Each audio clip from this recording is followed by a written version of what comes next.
Welcome back to the $500 Honda Civic Hybrid project. This video, we're going to be actually wrapping up the project and finishing all the remaining cosmetic and mechanical repairs still remaining to be done on this car. To start, we're going to be looking at the exhaust system and specifically the catalytic converters on this car. Let's go over to the bench and see what I've got in store. So over here I have two brand new catalytic converters. First one is actually part of the exhaust manifold, as you can see right here. And the second one connects up to that and is a secondary catalytic converter. So you might be wondering, why am I replacing the catalytic converters on this car? Well, to get a better understanding, we have to look at the condition the car was in when I first bought it. When I first bought it, the check engine light was on, and it was due to an O2 sensor code. And the O2 sensor was the one right here, right after the exhaust manifold. When I pulled the O2 sensor out, it was in fact very contaminated, had a lot of oil and kind of soot buildup on it, so it was obviously in bad shape. So I replaced the O2 sensor, cleared the code, and it didn't come back. What I know now is that the engine was burning a lot of oil off because it was leaking past the cylinder rings and it was just kind of burning off extra oil, which in fact will kill an O2 sensor, and not only kill the O2 sensor, but start clogging the catalytic converters downstream of that O2 sensor. Now, I don't know for a fact that the catalytic converters in this car are clogged, but I can only imagine that some of the lack of performance that I sensed when I first got the car was because the exhaust can't flow, because these catalytic converters are starting to get clogged up.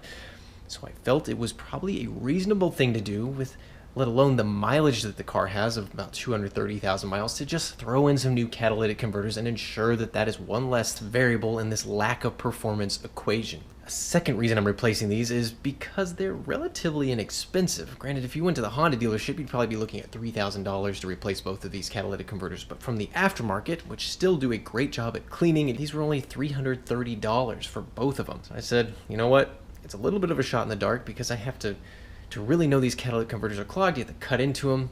Why don't we just replace them and see if the car performs much better? So that's what we're going to do. We're going to pull out the old catalytic converters and stick these new ones straight in there.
Got the old catalytic converters out of the car, and here they are compared against the new ones, and you can see that the original catalytic converters have quite a larger honeycomb element for the catalyst, and that's to be expected as these are 50 state legal catalytic converters. I'm sure when they're new they filter out a lot better, but now that they're really old they are starting to fall apart. The element's starting to fall apart, and that became obvious when I got this front one off. So if I kind of just tap the headers on the ground here, you can start to see white flecks start to fall out of there. And that is actually the catalytic converter element falling out, which tells me that it's just starting to degrade, whether it's because of the contamination from the engine oil getting into there, or if it's just getting old and it's gone through too many heat cycles and starting to fall apart. I'm not really sure, but that's not a good sign as far as a catalytic converter, because that stuff will clog it up and you can't get exhaust past there. If you can see into there, you can actually see some clogged ports of that element. So that's on the back side. I can only imagine what the front side of that looks like. Maybe in a later video I'll cut this thing open and see how bad that catalytic element really is, but I think it's a good idea that I decided to get a new one. Now, secondary to this element being clogged, just take a look at the header pipes themselves. Look at the diameter on that. That's like 1 inch. If we go over to this aftermarket one, they're like twice as big. I'm not going to say this was a performance enhancement, but it might turn out to be, just because it's going to have less restriction getting into that element. And then the back catalytic converter, it doesn't actually look too bad. I mean, inside anyway. The outside looks absolutely terrible, but that's to be expected with 230,000 miles. This one, not really sure if it really needed to be replaced, but since we're in there, we might as well just do it. All right, let's get these new catalytic converters into the car.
Alright, so that is the new catalytic converters installed. It went about as well as I thought it would. Lots of cutting and getting rid of rusted metal, but they're in there and I think they'll work really well. Now we're going to focus on some of the more cosmetic related issues with this car, starting with the steering wheel. Let's take a look at it. So the steering wheel looks like it's been used for about 230,000 miles, and you can see that it's worn all of the textured finish off all along it, and it's starting to show some of the seams, where manufacturing seams underneath, and it looks really tatty, and it really brings down the interior of this car. And there's no real good way to fix this. You can put a cover on it, but then it looks like you tried to fix it. Really, the only solution to this is buying a replacement steering wheel out of like a salvage car with low miles, which I did exactly that. I picked up this steering wheel off of eBay from LKQ. It was only like $65 shipped, but as you can see on the perimeter, it looks like new, and it's the same color as the one I've got in the car. Just needs a little bit cleaned up, but yeah, it's like otherwise like brand new. So let's get this thing into the car.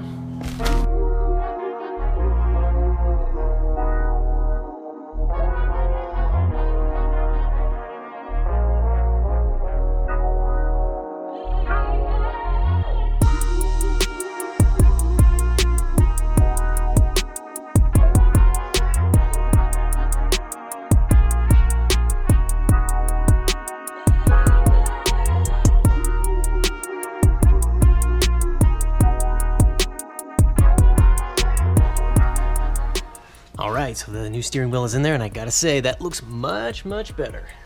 It is not worn out, and it matches the color scheme of the rest of the interior.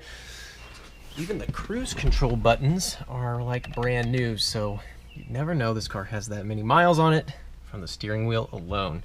The next thing we're going to attend to is the radio. This car has an aftermarket radio, which has some nice modern functionality behind it, but I'm really not a fan of aftermarket radios, especially when they change the entire colorway of the interior, like this aftermarket double DIN fill plate that allows a single DIN radio aftermarket installation to occur. It just doesn't match the interior very well. Not to mention the colors of this aftermarket faceplate don't really jive with the rest of the colors inside of here. And it gets even worse when you actually turn the car on. The LED lights of this radio don't match the gauges, and it just really clashes with the entire interior. Then there's the functionality of the radio. Every time you turn the car off, it beeps like 20 times. And then when you're driving at night, it looks like a disco show going on from your dashboard. I just really don't like it. Really, the OEMs get it right when they design radios for a specific car. So I'm going to put in an original radio here. Now I know some viewers probably think, well, you're losing all the functionality like Bluetooth connectivity, the USB port here, you're losing your aux input. Well, the truth is, if you really want to have that functionality, there's tons of aftermarket companies that give some sort of plug-and-play adapter that provides this functionality with a standard original radio system. So that's always an option later on if that's needed. I just want this interior to look good again. So next thing, take that thing out of there.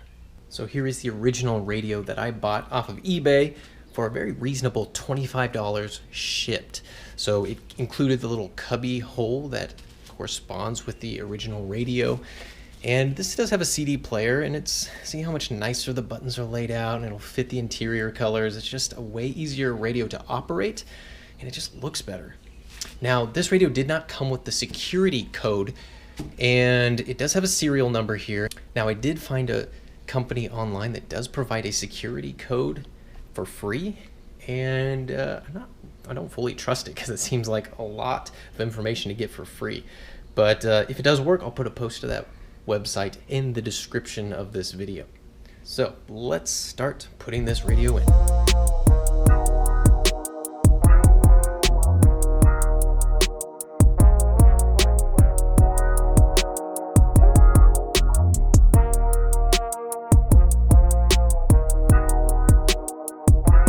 Now that I have the radio out of the car, I found out a setback, that the original bracketry that would hold the radio and little cubby hole into place isn't there anymore.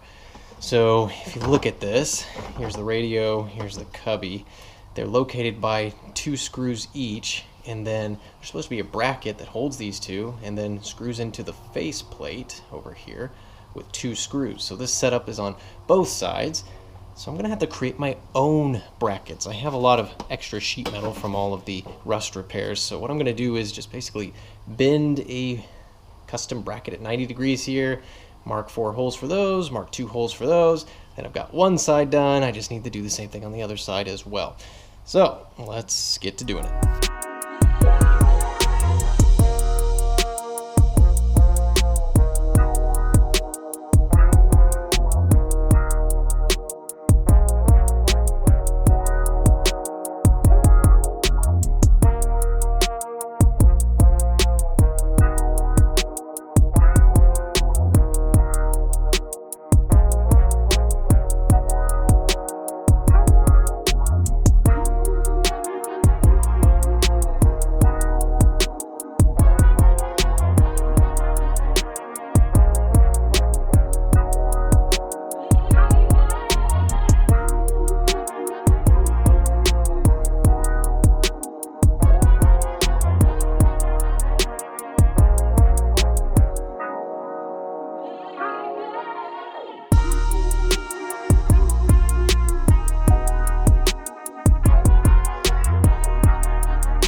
Alright, so that unexpected detour is now finished. I've built some brackets for this out of some 20 gauge sheet metal I had laying around. I painted it silver so it doesn't start to rust.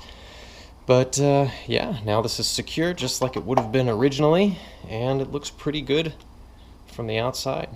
I'm really happy with that result. Let's get it in the car.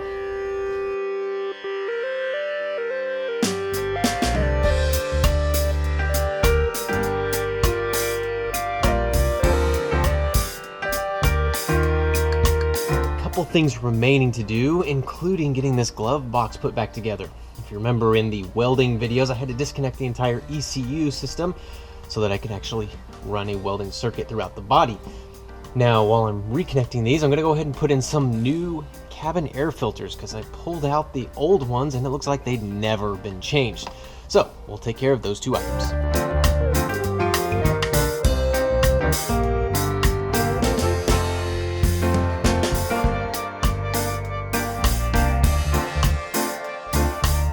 Now there is one more interior detail still left to do, and it's this gaping hole right here that's been there since I bought the car.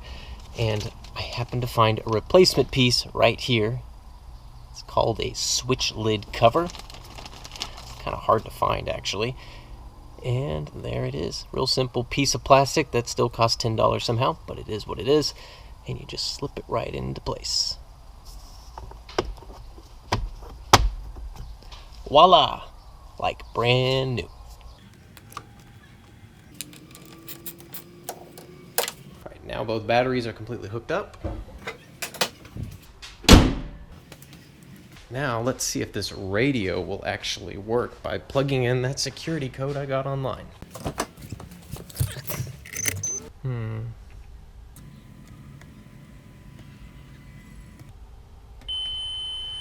It worked! I can't believe it worked. Sweet. So there is one more thing you have to do when you disconnect the 12-volt battery from one of these hybrids, is you have to charge the battery back up. Alright, so the very first thing we have to do is charge up the battery. You do that by holding the RPM at right around 4,000 RPM until it's full. It usually takes a couple minutes.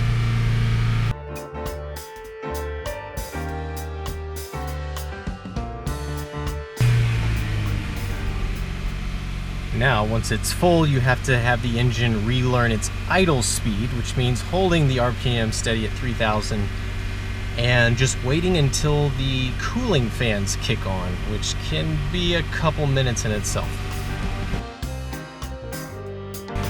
Okay, so I just heard the cooling fans kick on, so that means that has now gone through all the learning procedure it needs to do, so the car's now ready to drive. So that is the interior now completely finished. Now the remaining cosmetic issues are on the exterior of the car. Coming around back to the trunk panel, the next problem is this light right here. So from the exterior, you wouldn't think anything's wrong with it, but when we lift the trunk, we can see a different story. The light bulb housing is broken and has been held in place with tape. So I've got a replacement housing that I bought used. I picked this housing up on eBay for about $25, which I think is a decent deal for an original Honda unit. It is used, but it's in pretty good shape. The key here is that this piece is not broken. So this will be a pretty easy swap out. There's only 3 nuts. Let's get to it.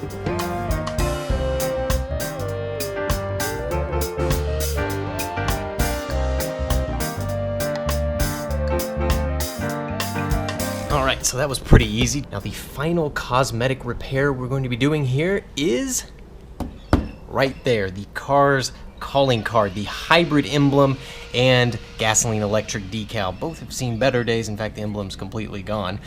And I was able to find the brand new parts from Honda.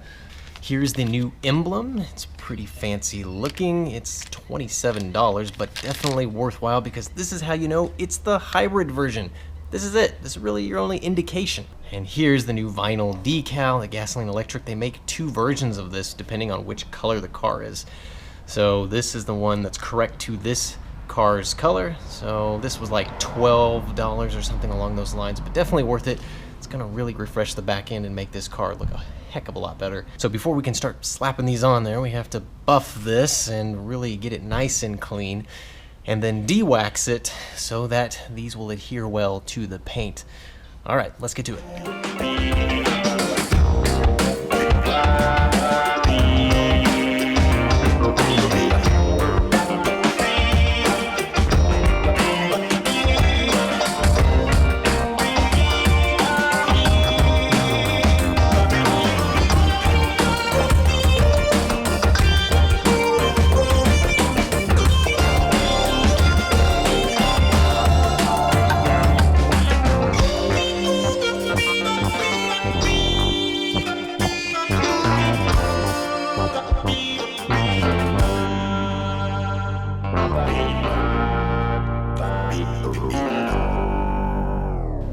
So I'll be honest, I kind of screwed it up a little bit when I was trying to clean off the old decal and residue, just because it was so baked on there that there's just no good way to get that off. I mean, maybe there's a good way to get it off, but I couldn't figure it out and I ran out of patience, to be completely honest. So kind of burned the paint a little bit, gouged it a little bit, so I moved the whole decal set down a bit just to kind of cover it up, and I think it still looks okay. Considering the rest of the bodywork's not exactly pristine to begin with, this looks fine in my opinion. Quite a change on the back end now that that logo is there. Definitely a hybrid, you can tell it now. All right, with the catalytic converters now in place, the next mechanical repair is over on the bench. Let's go take a look at the parts. Over here we have new tie rod ends for the steering, and then we have new sway bar end links for the front and rear. So this car makes a lot of kind of knocking noises as you go over bumps. The struts and springs are brand new on it, so I know it's not that. And I just replaced the ball joints, so they're in good shape. So really it just comes down to these. And these were pretty inexpensive, really only about $5 a piece, so it's definitely worth just throwing those in there. And then the tie rod ends have cracked boots, the ones on the car, so we're just gonna go ahead and replace these. Pretty simple job, let's get it done.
getting into the trunk of this car, and I thought I had it fixed by sealing up the little mounting points where the bumper attaches to the body of the car, but it rained really hard last night. I checked the trunk, and there is some standing water at the bottom near where the spare tire is. If you can see right there, you can see the standing water, and then over here, it's hard to tell, but there is some water kind of sitting on that new seam sealer I put in right here. So I've looked all around, and there's hardly any trace of water getting in at all. But when I looked at the trunk lid, I did find something. Now, I know this is probably impossible to see on the camera, but there is just a hint of moisture in the crease of the trunk lid on the inside, and maybe you can see how it's damp there.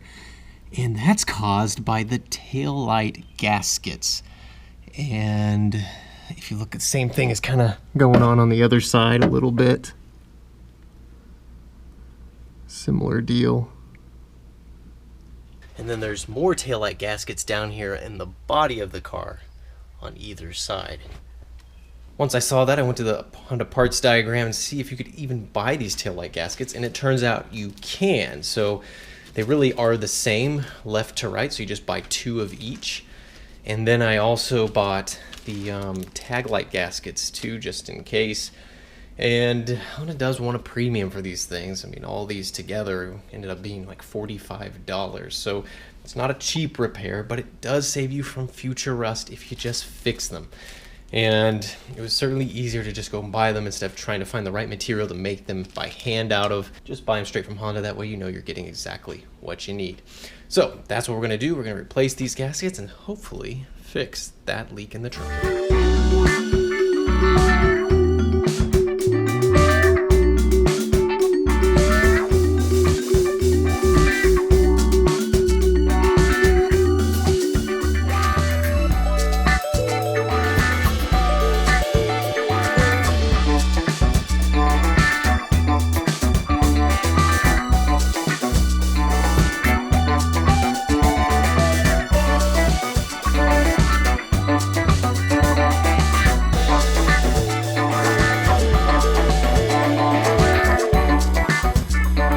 Found another potential leak area, and perhaps a more viable leak area than even the taillight gaskets. It's the keyhole in the trunk lid. So if we look up here, I've removed it, and you can kind of see how there's a rubber gasket that's supposed to seal the lock mechanism against the trunk lid. And I can see a stream of water that has come down and started to pool here in the corner. And while I don't have like a new, basically what is an O-ring, I am going to take it out and put some sealant in there on both the outer perimeter and the inner perimeter so we get a good seal against that lock mechanism. And I bet you that's the primary leak spot, because if we look around that keyhole, you can actually see how it's sort of rusted out the metal. And that's your first sign that that's where water's getting in. So I think we can fix that and get the new gaskets in and be in a good shape.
On the few test drives I've taken this car on, I've noticed the speedometer starts acting a little funky.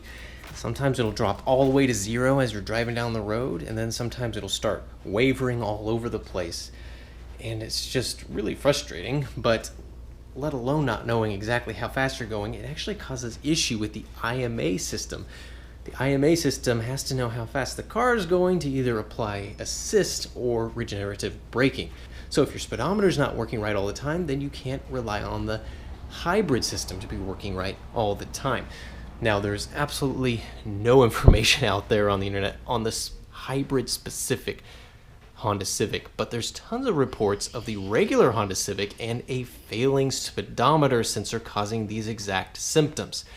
So I've taken off the airbox here and I found the speedometer sensor, which is located on the transmission, and it's hard to see, it's under the shift cables there, but I pulled off this connector right here and you can actually see that there's a bit of corrosion going on inside of there.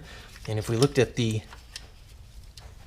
sensor itself, we can see that there's standing water near the electrical poles. So I'm starting to think that it's probably a connection issue, but since I've already got everything off and I actually ordered a new part, I'm just going to install a brand new speed sensor. Let's go take a look at it.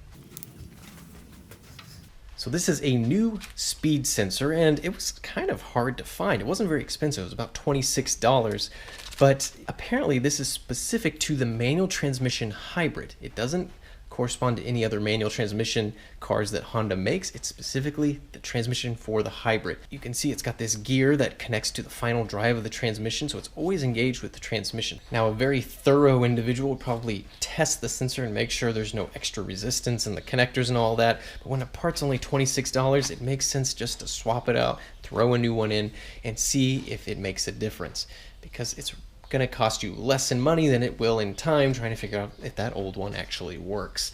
So let's get this thing into the car.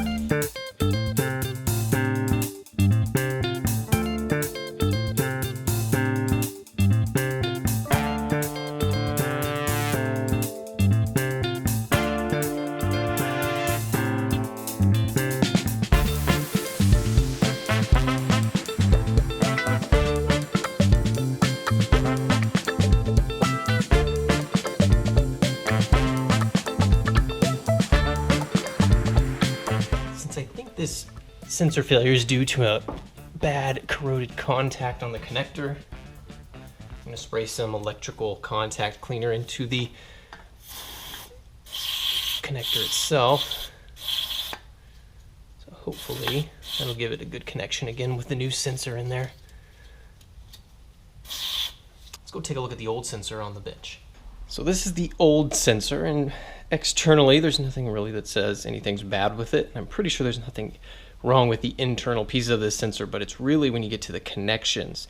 The center pin right here is green because it's corroded, and inside of the connector housing itself, it looks like there's coolant or some sort of liquid trapped in there, and you can see it kind of come out when I do this.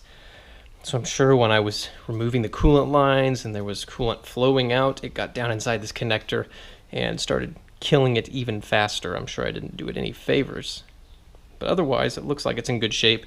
So this is an aftermarket replacement, but it looks of the same quality. And obviously new connectors. So I imagine this is going to fix our speedometer issue. Let's put this into the car.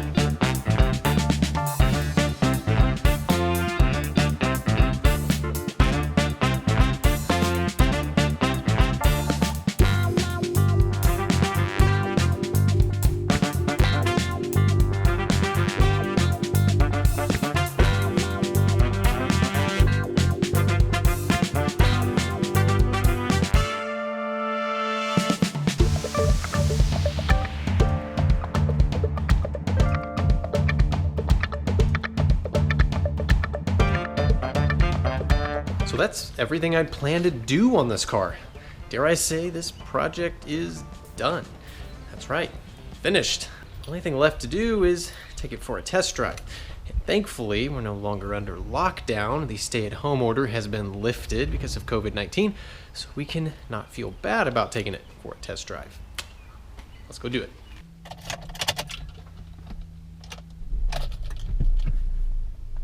And there it is. The new engine is super quiet.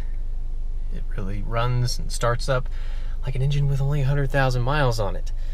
Let's go put it in first gear. And these transmissions on these cars are so buttery, soft, and smooth. Like, they're precise, but they're so light. They're really great. All right, first gear, new clutch. Very light clutch pedal on this, but has good feel at the same time. Just an easy car to drive around town, you know.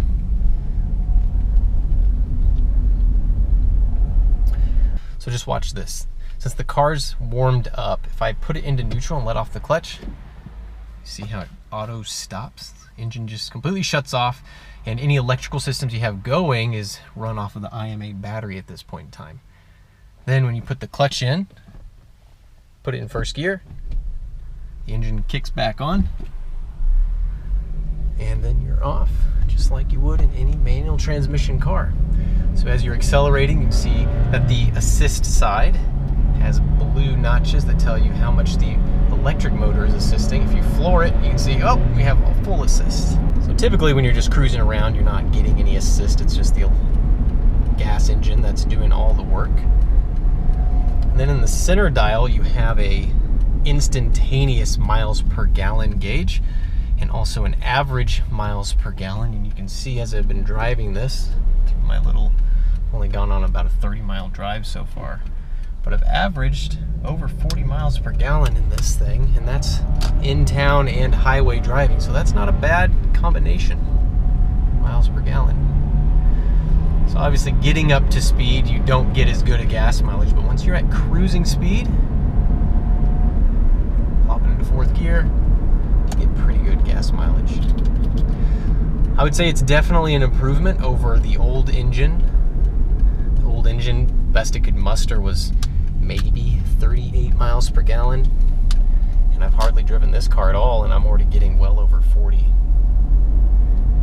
This car really shines when it's on the highway, going 65 or 70 miles per hour. That's when you can see upper 40s and even 50 miles per gallon out of these things. Quiet driving car, especially after I replaced those sway bar end links. Those were rattling quite a bit and over little bumps like are in the road. And now I'm coasting down a hill, and you can see how the charging is happening because I left it in fourth gear, so it's basically doing regenerative braking. Anytime you leave it in gear, it allows the electric motor to turn into a generator and charge the battery. So you can see on the very right-hand side of the instrument cluster, there's a battery indicator, and right now it's charged all the way up. Surprising enough, this car has 230,000 miles, and I don't have any records of the battery ever being replaced, but it must have been replaced because most of these cars need a new battery by about, I don't know, 120, 150,000 miles. And this one's charging and assisting perfectly. So I think it must have been replaced at some point in the past because it works really well. Now really the only remaining defect with the body of this car, well, I mean there's a lot of defects in the body of this car, but the large remaining defect is the cracked windshield. And it's not really in the line of sight, so it's technically not gonna fail any sort of inspection. But it doesn't look great either. So that's about another $300 if you want to have that replaced. I'll have to see. But yeah, it's really strange driving a hybrid. You come up to a stop and the engine just shuts off. And since it has electronic power steering, you still have full power steering. Of course, you still have your radio and everything.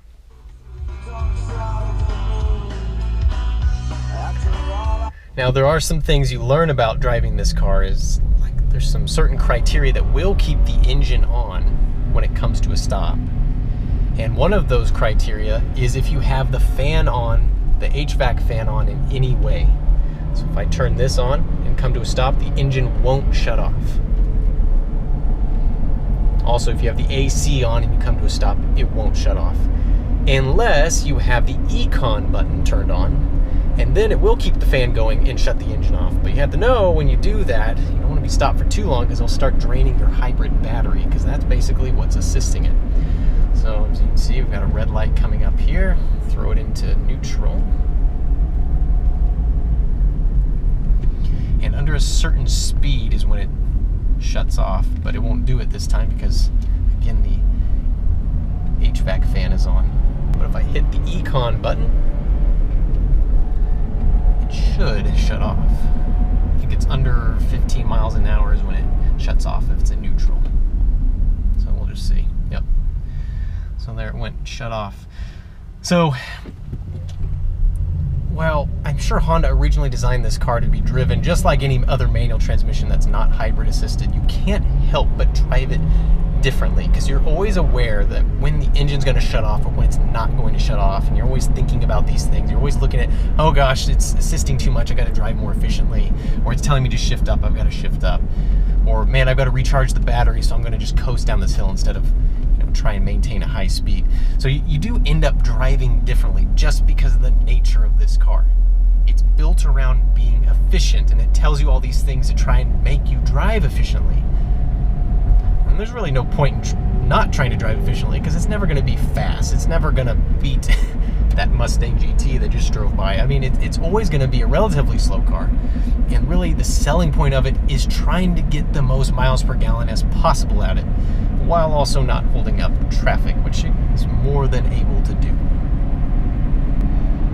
So again, this is a 5-speed manual transmission, no 6th gear, and that's probably a good thing because the engine really doesn't make enough torque, even with the electric assist, to really, I mean, you'd be screwed if you got to a hill and you're in 6th gear. So 5 gears is plenty good for this car. It is unfortunate that Honda decided to stop making their hybrids in manual transmissions because the next generation of this Honda Civic Hybrid had a considerable amount more horsepower behind it. The windings were different inside of the electric motor, and it had I believe it was a dual overhead camshaft gas engine. So it was really a much more powerful vehicle, and it would have been so much cooler to have a manual transmission hooked up to that. But this one will just have to do, and it's such a interesting combination because really Honda's the only one who's doing or who did a manual transmission in any sort of electric assist hybrid vehicle. And all things considered, they're very reliable. Hybrids sometimes get a bad rap of saying, oh, they're too complicated, but not really. They're not too bad. And really, the biggest thing to ever go wrong with them, other than what we've seen here, and this car's main issues was due to neglect. Most of the time, it's just the hybrid battery that goes out. And nowadays, you can get a replacement hybrid battery for about $1,500, and you can install it yourself, and it's really not that hard or really that dangerous at all. And it immediately revives the car and makes it something that gets good gas mileage for a long time to come. Granted, someone might say that the car's only worth $1,500. Why would you put a $1,500 battery in it? Well, that's true, but what are you going to do? Go buy another $1,500 car and then it breaks on you again? I mean, really, even if you have $3,000, $4,000 into one of these things, once you get it sorted out, it's an excellent car that will just keep going. I mean, this car, with all the rust repair I did on it, new clutch, new engine, you know, I don't even have $3,000 into this thing. I'm pretty sure I'm closer to $2,500. This car's got easily another 100,000 miles, probably another 10 years worth of just regular use, never really needing anything other than oil changes from here on out. And that's awesome. So in addition to having the original radio in here, now we have the original cubby holder, which is fantastic for putting your cell phone and your wallet in as you drive around. It's really a convenient little thing, and it fits the aesthetic of the rest of the interior, which is nice. This car has working air conditioning, which is awesome. It blows very cold when you need it. And now that I've replaced those cabin air filters, you actually get air coming out the vents because they were pretty clogged up. Something I didn't get on video was that the front windows wouldn't roll all the way down, and for some reason Honda puts these foam blocks inside of the door cards, and the glue had started coming off and the foam blocks fell over and got in the way of the window coming all the way down. So if you have one of these Honda Civics and the window doesn't go down, just take the door panel off and take out that foam block. You don't need it. So as you can see, you can regain battery charge so many places throughout your drive. Anytime you're going downhill or you're coming up to a light, you just leave it in gear and you can see how it charges the battery all the way up. That's how it keeps everything in balance. So when the speedometer was starting to fail, it wouldn't charge because it didn't know how fast it was going, let alone it may have known it was in gear, but it didn't think it was going any speed at all, so it wouldn't charge. So, you know, when a component starts going bad or does go bad, it will throw the hybrid system for a loop because it does rely on all these inputs, all these sensory inputs to tell it how much charge it needs to do and how much assist it needs to apply. Luckily, most of the parts for these things are cheap and easy to diagnose. Like the speed sensor, it seemed pretty obvious. Well, that's what's wrong, and once I replace that, then everything else is going to go back to normal. So that's pretty much a wrap on the $500 Honda Civic Hybrid. It didn't end up being $500. It was about $2,500 or so. I have to go back and re-add up everything I spent on this, but overall, it's a really nice car for the amount of money we put in to make it mechanically and cosmetically sound again. This car is ready to go for a long time to come.